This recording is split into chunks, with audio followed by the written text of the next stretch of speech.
Assalamu alaikum wa rahmatullahi wa barakatuh. Welcome to a very special Heritage Day celebration right here from the Castle of Good Hope in Cape Town.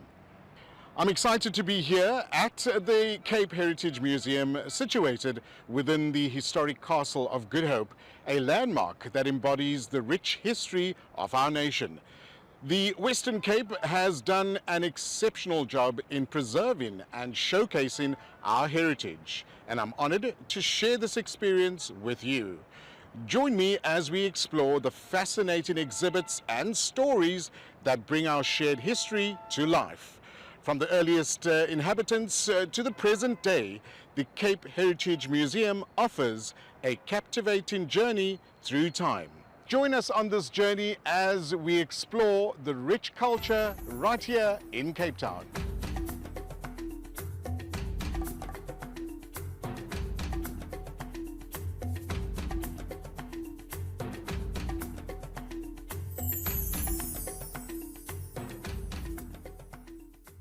Assalamu alaikum and welcome to a very special Heritage Day broadcast from the Cape Heritage Museum. I have the honor and privilege now to speak to the CEO and curator of the museum, Brother Igshaan Higgins. Assalamu alaikum.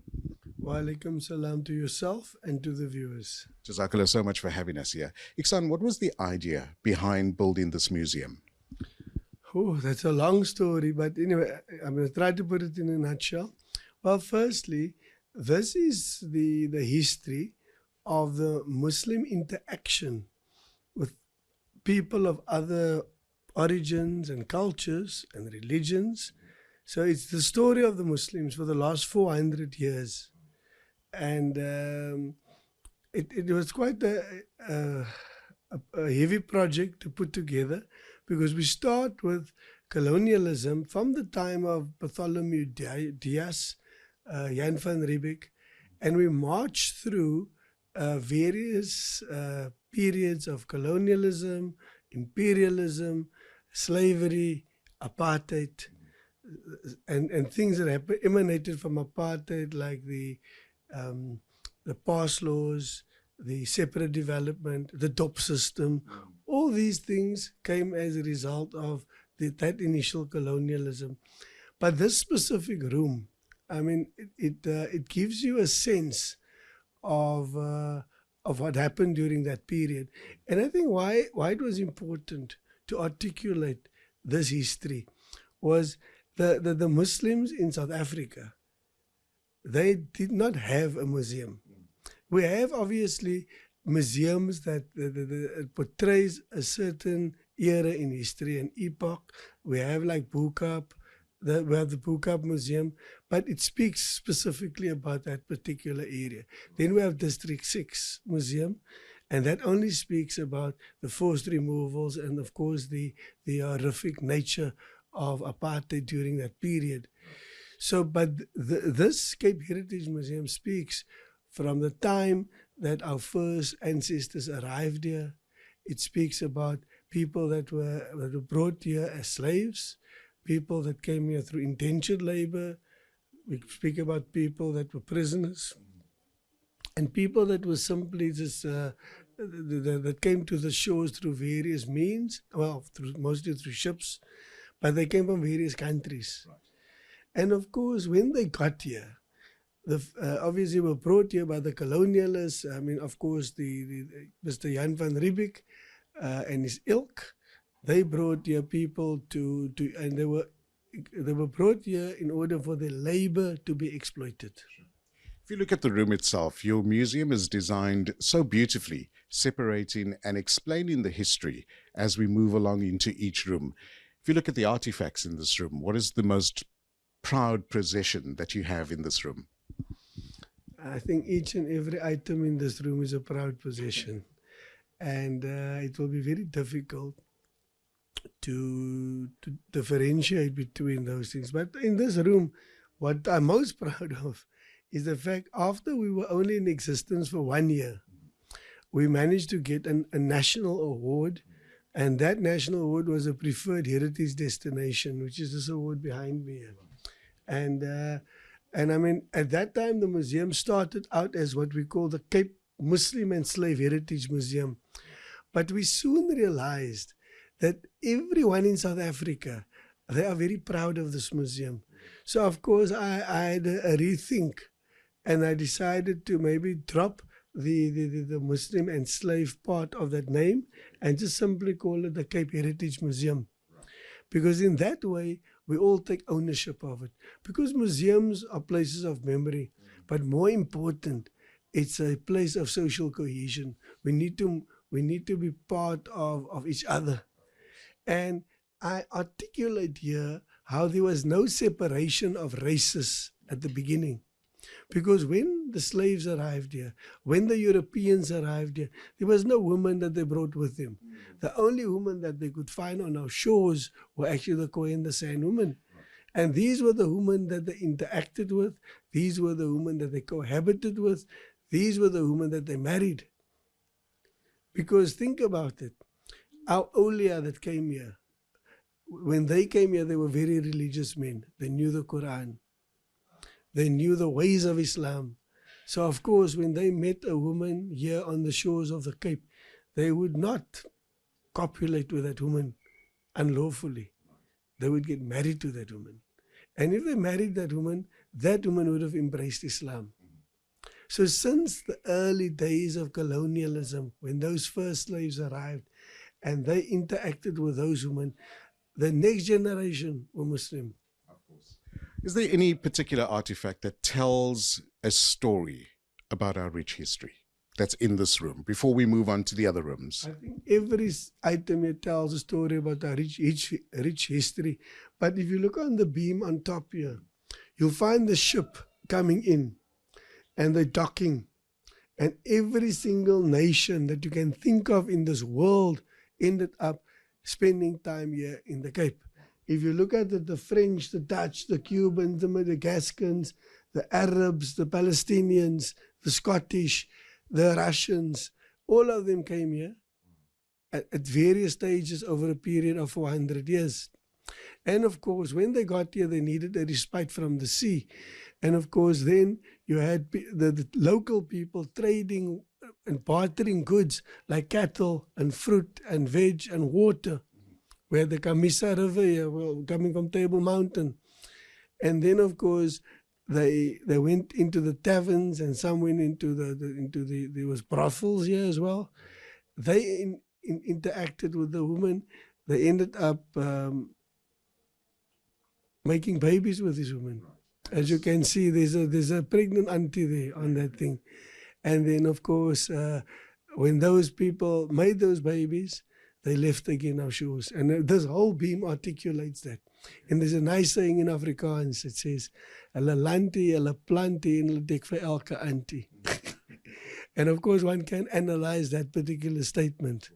The artifacts that are in this room, has it been donated? Has it been collected by yourself and friends and family? Tell us a bit more. Well, I can say that 97% of the items in this museum has been collected by myself. It has been curated by myself. I spent a lot of time in Zanzibar, where I spent time with artists there who actually, and I stood behind them while they painted, because I curated about 200 paintings from Zanzibar. And it's all in this museum. Now we probably have we started with about 200. I think I probably got about 450 paintings in here now. Because I also employ full-time artists here in the museum. Mustafa, very well-known artist. He's in here. He does excellent work. He paints with oil. And then I have Anik sketches. And I've traveled many places in the world. I've been to many museums and art galleries. I don't think that anybody can compete with Anik with a sketch. And he's right here from Grassy Park. And I mean, he honed his skills here. He could sketch a little bit, but now it's his full-time job.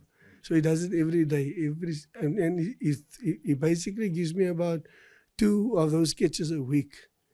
And I would really urge everyone to come look at these real pieces of art. Yeah. What are the opening and closing times of the museum? It's Heritage Day. We want to encourage more people to come through, but outside of Heritage Day, Heritage Day, well, I almost think, because remember, one of them was 9 museums in the castle. So it's free to come into the Cape Heritage Museum. Normally, they charge a fee of 50 Rand to come into the castle, but then you have access to all the museums for free and the grounds. And but I almost think that on Heritage Day, which is the 24th, that it will be free for the public to come in. all right, we're going to round up this segment of our Heritage Day special. And if you are watching this video, it's not too late to come through and make your way around the castle, especially at the Cape Heritage Museum, and have a look at all the wonderful artifacts. Stay tuned. We'll be back after the break. Assalamu alaikum. We're still at the Cape Heritage Museum. We're now in another section of the museum that depicts our rich culture of Islam in Cape Town. CEO and curator Igshaan Higgins has taken the time to take us through the various rooms and explain some of the rich history that we have in South Africa. Igshaan, this is a beautiful laid out room as well. Tell us about the first slaves that have come through to South Africa in this room that you've depicted. Yeah. Look, obviously, we don't have a lot of artifacts pertaining to that period because it's a long time ago. I mean, the first slaves actually arrived here in about 1658. It's a long time ago. So what we've decided to do was to utilize art to give people an expression of what it must have been like. If you look at that particular painting, that is where the ships arrived. It's the type of ships that arrived. Then, of course, we had the slaves arriving. And what's interesting, the slaves didn't just arrive from Southeast Asia. Like people always think, the Malays and, the Indians. But it was Africans as well. On the east coast of Africa, people were captured on the beaches. They were kidnapped from their homes. Places like Zanzibar, places like Mauritius, places like Madagascar. This is where people came from, and this was the melting pot, the Cape. Right. So they came here at the same time, and of course through time, people always have to say, but there was no black people here. There was black people here. They came here at the same time like the other slaves. So of course it was a very hard life for slaves. They had to serve their master, they had to serve the Dutch. And of course the Dutch, they were cruel at the time. They were given regular beatings. The death penalty was a normal thing. I mean, and of course, people locked, right where we're standing now, they were locked up here. And the sad thing is when people were locked up here, there was a good chance they will never see the outside again because there's no sign of a graveyard around the castle. In the last room, which we will see, you'll see that there is 2 incinerators there. So we suspect that people were burned in those incinerators. But this is your history of slaves and how they arrived here. Now remember, the slaves that arrived here, they came from Southeast Asia mostly. And they were very unsophisticated when it comes to Islam. They had a Hindu culture, but their religion was Islam. So of course, it took a situation where somebody like Sheikh Yusuf came here, and that's why he's known as the father of Islam in South Africa. He articulated himself in a way that people could look at him for leadership when it came to the religion. People, and after that came to Anguru, also a great leader, started the first madrasa, started the first masjid, wrote the Quran by hand and from memory. So, I mean, these were great men that came here to the Cape, despite this difficult circumstance.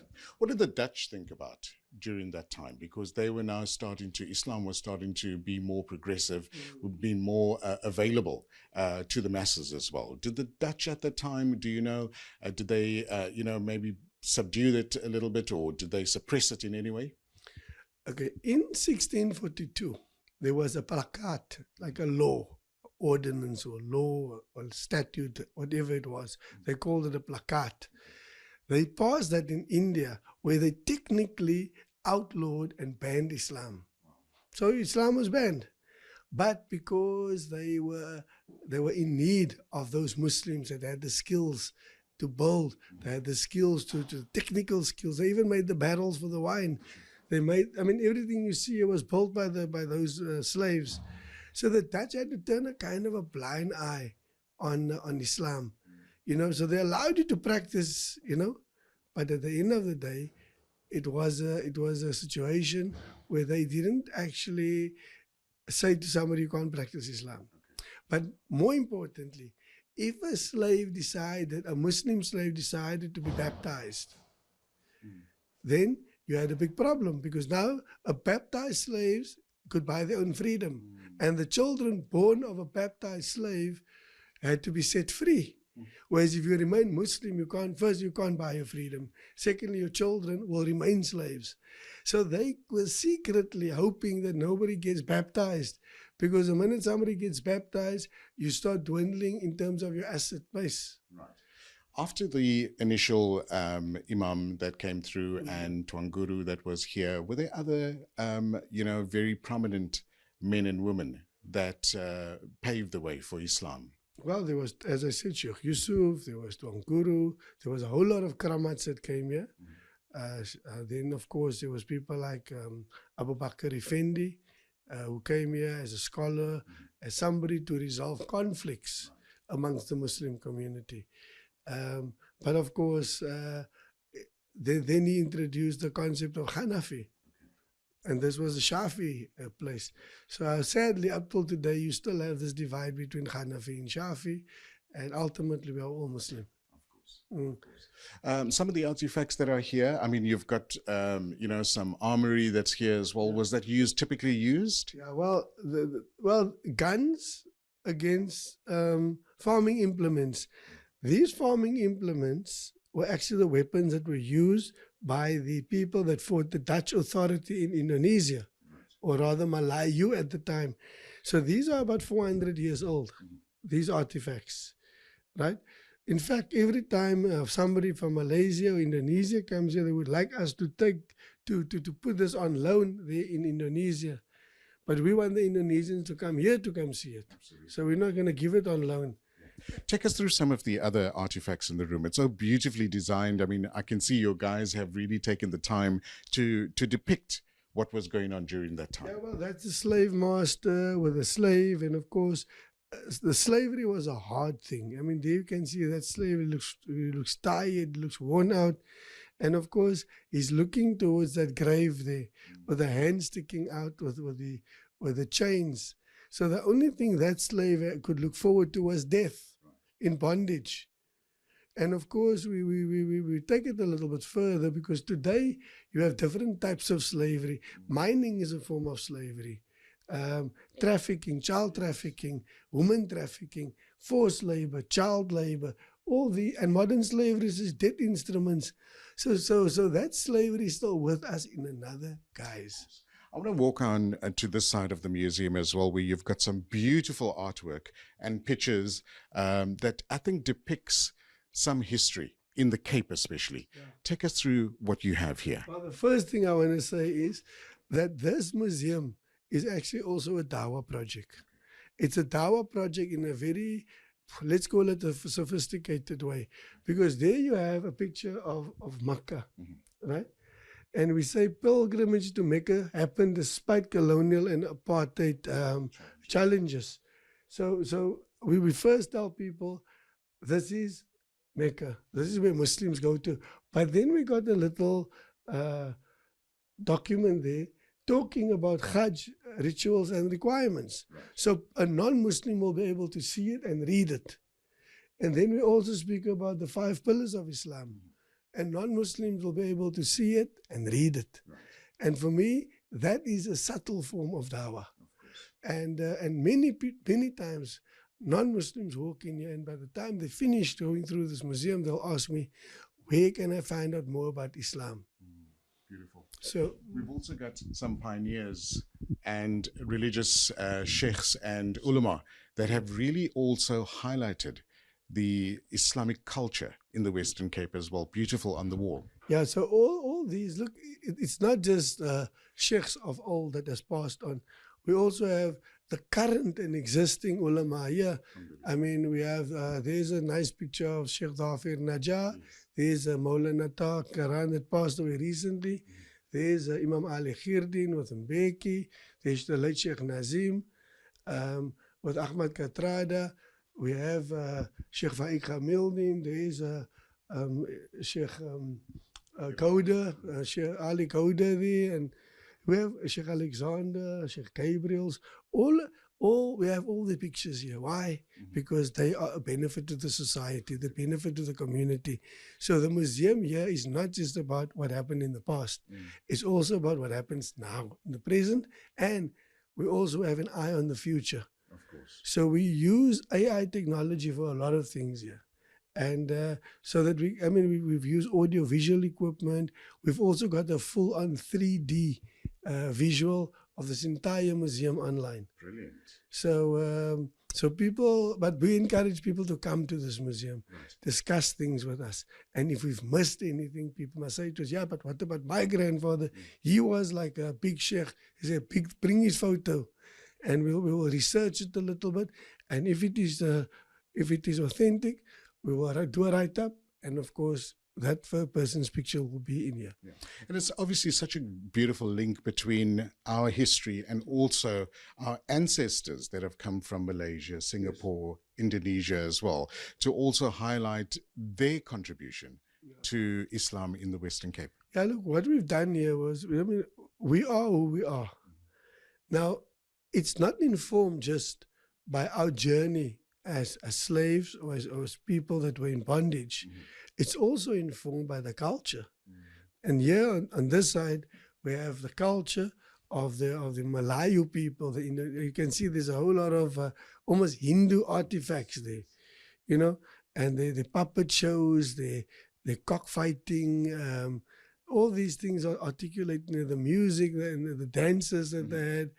So these things, we understand it, and it was informed, our existence here was informed by these things. It's also informed by a certain Arab culture. Of course. When our people go on Hajj and they experience Arab culture and they come back and they pick up a few of the habits and they pick up a bit of the language and they start wearing Arab garbs, for Eid. And we're okay with that because it's a foreign culture, but we've adopted it, we've adapted. So this is our Heritage Day special, and we're getting a history lesson from Curator and CEO of the Cape Heritage Museum, Brother Igshaan Higgins. Do stay tuned. We'll be back after the break. Assalamu alaikum. We're still at the Cape Heritage Museum, and it's amazing just to go through each room of this museum and to find out about our diverse and rich culture right here in the Western Cape. Curator and CEO Igshaan Higgins is still with us, explaining, this room, I suppose, go on for days and days speaking about the brilliant artifacts, but the history that Islam has, especially in our Muslims that have descended on Boerkaap and District 6 area. Take us through this room, Igshaan. Okay, let me first explain this room is known as the Boerkaap room. Okay. Also as the Malay Quarter, also as Scotch Kloof. There's so many names. Right. But this is the area where the Dutch preferred the slaves to stay in. Right? So it was kind of Boerkaap was on the outskirts of this precinct. Okay. So of course people went to live on that side. So of course they became a thriving community. So through all the hardship of slavery and bondage, the women were doing all the manual work, the washing, the ironing, the kitchen work. That's where the kusista originated. Right. So you had this dough, a piece of dough that they call a cook sister. It was 2 pieces of dough. That's why they call it sister. Right. So they twisted it in the kitchen of the Dutch master, and then of course they made what we know today as a twisty. Okay. Right? And of course the balance of that dough they would take back to their quarters. Okay. But then of course when they got to the quarters, they didn't know at what point they'll be able to make that. So they added spices to it, so that it doesn't go rancid immediately. And that is why our kusista is an orb.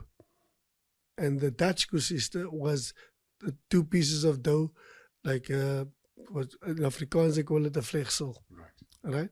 A plat. So that's where these things originated. And we also had, despite the hardship in Bokap, in the Malay quarter, slave quarter, you had obviously some good things happening as well. The culture started thriving.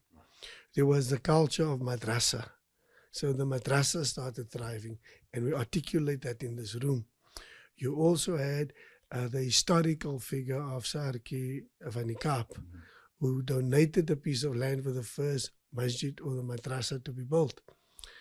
Then you have the title deed here. We even have a box belonging to some of the historical figures here. We had the Maulud. We articulate that in this room, how it originated. Then we have a big emphasis on food. Food is our big thing. Remember, Muslims, the Malay, or rather the people that were originated here were Muslims, they didn't drink. So their festivities was not about drinking and partying. It was about eating well. And today we still eat well as a result of that heritage. Alhamdulillah. One of the exhibitions that you have here is the beautiful wedding dresses that have come across, over the years. I mean, weddings are a big thing in our culture. That's such a beautiful exhibition. Yeah, well, that is 3 different dresses from different eras. And the first one, it was about 65 years old, right? It belonged to Haji Fatima Kar. That was her wedding dress many, many years ago. She donated it to the museum. And it's beautiful. I mean, you can see the work that was done on it. Because our women, our Muslim women, were experts in design. They were experts at the craft, beading. If you see the second dress, that's 35 years old. Well, now 38 years old. And it was, I mean, the beading on that took something like 6 weeks. A mother and 3 daughters all beaded whole day, whole night. In fact, there was one of these fashion houses in Paris wanted to buy the dress from the person who donated it to this museum. And she said, no, this is part of our heritage. And that's why it's there. And the Midawra was done by, everybody would know Dola, Tula. Used to have a hairdresser in Salt River. He did the Midawra for me. So that is the authentic way of doing the Midawra. Then, of course, the modern girls that get married today, you can see the last dress. It's a very modern version of a Muslim wedding dress. Still modest, but it's modern. I mean, it was a tiara instead of a Midawra. Right. So this is just kind of how it evolved over the years. Of course. Yes. All right. In the other part of the room, you've also got a display where you would see a typical house setting or a kitchen or lounge setting in a Muslim home. Well, the first thing you'll notice, it's cramped quarters because our houses were small. Lots of families lived in one house.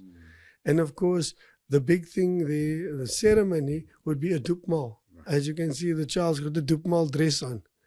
And the mother would normally be responsible for everything.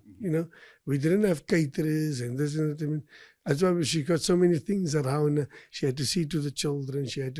In fact, they had to even make their own dresses. So we come from such a wonderful, beautiful, rich culture. And despite the hardships that people had through bondage, through colonialism, through imperialism, they still came out, because they had faith. I want to move on to some other part of the museum as well. And this is typical, coffee, tea setting that you would find in a home as well. And these are so beautifully preserved. Yeah, look, all of these things come out of homes, out of Bokap. And this is how they put the stuff into the cabinets. So you couldn't use it. And mostly people would say in those times, die wit mense, iemand die wit mense het die gegee. En as die wit mense na die huis toe kom, dan gaan ons daai gebruik. Which never happened really. So obviously we all saw that as we grew up, that our granny kept that stuff in the cabinet, and so that's a typical scenario of how a cabinet would have looked. And also these ones here. I mean, these are very, very special items in here. it's invaluable. I mean, you asked me earlier on about what's the most valuable thing, but I would say all those items in there, it's invaluable. Okay, let's move on to the other section that's also very lovely displayed as well. What is the story that you're trying to But there's tell? a few stories here. In fact, there's a lot of stories. This one story is about Butahuya and his two wives. Okay. Because Westerners have this heavy concept about what it means for somebody to have two wives. It was quite common in Bukab during those eras. Remember, the man was the breadwinner and the woman were generally not working. So Butahuya had to go work for his two wives. But they made sure that the house was kept impeccable. The children were raised impeccably. And they held on to their religious values. Of course. All right. These artifacts as well, have they been preserved by your staff? Have they been acquired through other means? Well, as I said, we paid a lot of money for a lot of these things, but we salvaged it. We had the fez maker and in the other room. It was sitting in the scrapyard as a doorstop. And I actually managed to salvage it there. But I spent a lot of time going to various places, finding out where these things come, looking at the provenance of it. Right. And it ended up here at the end of the day. Well, there's so much to talk about. I mean, the rich history, the culture, the happiness, some not so happy moments as well. We're still here, and we have another segment to bring you in another part of the museum as well. So do stay tuned. Shukran so much for joining us on this special journey of Heritage Day. Assalamu alaikum. Welcome back to our Heritage Day special. We're at the Cape Heritage Museum in another part of the museum. I promise you can be here for absolute days, discovering so many avenues and lessons in history that we can talk about. As part of our rich culture, one thing that we cannot forget is the political climate that how South Africa has evolved over the very many years. Igshaan, you've done a wonderful job to tell the story of where our political history has come through over the last very many years. Take us through some of the beautiful artifacts and pictures and memories that you've stored here. So this room is about where it culminated, through our difficult past, as I said, through colonialism, apartheid, slavery, all the bad things that happened to us as South Africans. And of course, there was, for the last 50, 60 years, there was a big move to fight against apartheid, and we called it the struggle. But the wonderful part of it is there were always Muslims at the forefront of the struggle. And if we do not preserve it in a museum, we will be forgotten. I mean, today it's a sad thing for me when children come in here and they all know who Mandela is. But when you show them a painting of Ahmad Katrada, they don't know who it is. Because it's almost like the history books are trying to, they minimize the role of the Muslims. There's been people like Ahmad Qasim, Sadiq Isaacs. We basically articulate their role in here, in the struggle, how they fought against apartheid. And the Muslim interaction, if you look at Madiba's, Mandela's role or interaction with Fatima Mia and her role in the struggle. If you look at the late Dalla Umar and his role in the struggle, Judge Essa Musa, Ahmad, Katrada, Yusuf Dadu, Judge Desai, who's still alive even today, Ibrahim Patel, Anwar Dramat. There were so many Muslims that were involved, Auntie Farida, Naledi Pando. These people were part of the struggle, Sheikh Nazim, Sheikh Shaki, people that held their communities, that led their communities despite the difficulties. So we basically speak about all of that Muslim interaction, how people like Zubaydah Jaffer, fought, how she was oppressed by the apartheid police. These things are going to be forgotten if we don't preserve it in a museum. We also need to speak about the role of Muslims outside of South Africa. There's Muammar Gaddafi, there's the Ayatollah, there's the role of the PLO, Yasser Arafat, Imran Khan. These people all supported us during apartheid, and today we cannot forget about them. We need to preserve their memory, and this is exactly the space that we're doing. Even Muhammad Ali, Bruce Lee, these people were alive to prejudice throughout the world. And so we're preserving their memory. I mean, the late Imam Harun, I mean, this man died for his beliefs. So we cannot forget about it. So because we see now and again, there's an exhibition about Imam Harun, there's an exhibition about this one. But we need permanent museums to hold on to the memory of these people. Of course.